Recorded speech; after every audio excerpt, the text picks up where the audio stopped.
ખરેખર ગામડામાં રહેવાની અને એમાંય ખેતરમાં રહેવાની મજા જ કંઈક અલગ છે. ચાલો હું તમને એ ખેતરનું વાતાવરણ બતાવું.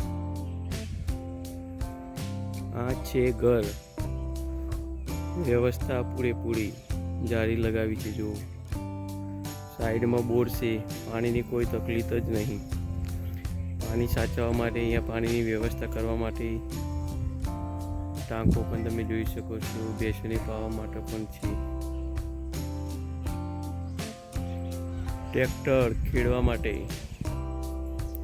અને એમાંય ખેતરમાં રહેતા હોય એટલે બધી જ પ્રકારના ફળ મળી રહે. આ છે રાયન,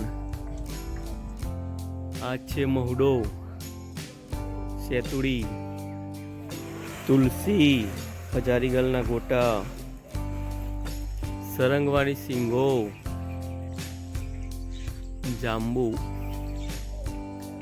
સરસ મજાની લીમડાની છાંયડો, હાપુસ કેરી, લીંબોડી, લીંબુ પણ આવ્યા છે. જુઓ તમે, ગલકા, તુરિયા વગેરે શાકભાજી, મીઠો લીમડો, ચોમાસામાં જાંબુ પણ મળી રહે, બદામ, ભેંસો માટે લીલું ઘાસ પણ વાવેલું છે, અને બાજરી પણ તમે જોઈ શકો છો.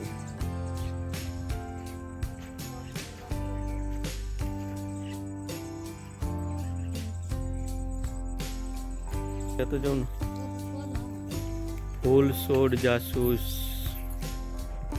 અને આ છે મહુડાનો મોવડો.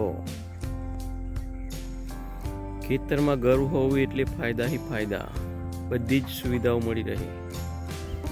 અને એમાંય શાંત વાતાવરણ, પંખીઓનો કલરવ, કોઈ જ બીજો બખાડા જંતર નહીં. તો મિત્રો, અવનવા આવા વિડીયો જોવા માટે અમારી ચેનલને લાઈક, શેર, સબસ્ક્રાઈબ કરજો. જય શ્રી કૃષ્ણ. રાધે રાધે.